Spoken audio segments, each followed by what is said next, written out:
ಶ್ರೀ ಗುರುಭ್ಯೋ ನಮಃ. ಜೆಫ್ ಬಿಜಾಸ್ ಅವರು ಒಂದು ಕಡೆ ಹೇಳ್ತಾರೆ, ವರ್ಕ್ ಪ್ಲೇಸಲ್ಲಿ ಸ್ಟ್ರೆಸ್ ಯಾವಾಗ ಆಗುತ್ತೆ ಅಂತ. ಸ್ಟ್ರೆಸ್ ಯಾವಾಗಿದ್ರೂ ಬಹಳ ಕೆಲಸಗಳಿಂದ ಆಗೋದಿಲ್ಲ. ಆದರೆ ಯಾವ ಒಂದು ಕೆಲಸ ನಮ್ಮಿಂದ ಆಗೋದಿಲ್ಲ ಅಂತ ಗೊತ್ತಿದ್ರೂ ಕೂಡ ನಮ್ಮ ಬಾಡಿ ಒಂದು ಕಡೆ ತನ್ನ ಎಲ್ಲ ಪ್ರಯತ್ನವನ್ನು ಹಾಕಿ ಕೆಲಸ ಮಾಡ್ಲಿಕ್ಕೆ ಹೋಗುತ್ತೆ. ಆವಾಗ ಅದರಲ್ಲಿ ಸಕ್ಸಸ್ ಆಗೋದಿಲ್ಲ. ಆವಾಗ ಏನಾಗುತ್ತೆ ಅಂತಂದರೆ ಒಂದು ಫ್ರಸ್ಟ್ರೇಷನ್ ಬರುತ್ತೆ.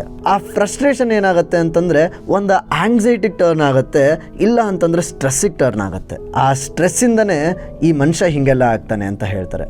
ಹಾಗೆ ಒಂದು ಕಥೆ ನೆನಪಾಗತ್ತೆ. ಒಂದು 3 ವರ್ಷದ ಮಗು ಒಬ್ಬ ಕೆಲಸಕ್ಕೆ ಹೋಗೋ ತಂದೆ. ಆ ಕೆಲಸಕ್ಕೆ ಹೋಗೋ ತಂದೆ ಏನು ಅಂತಂದರೆ ಬೆಳಗ್ಗೆ ಹೇಳ್ತಾನೆ, ಒಳ್ಳೆ ತಿಂಡಿ ತಿಂತಾನೆ ಹೆಂಡತಿ ಮಾಡಿಕೊಟ್ಟಿದ್ದನ್ನು, ಆಮೇಲೆ AC ಕಾರಲ್ಲೇ ಆಫೀಸ್ಗೆ ಹೋಗ್ತಾನೆ.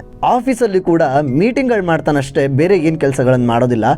ಆ ಮೀಟಿಂಗ್ ಕೂಡ AC ರೂಮಲ್ಲೇ ಆಗುತ್ತೆ. ಆ AC ರೂಮಲ್ಲಿ ಇದ್ಕೊಂಡು ಮತ್ತೆ ಒಳ್ಳೆ ಊಟ ಮಾಡ್ತಾನೆ, ಮತ್ತೆ ಮನೆಗೆ ಬರ್ತಾನೆ.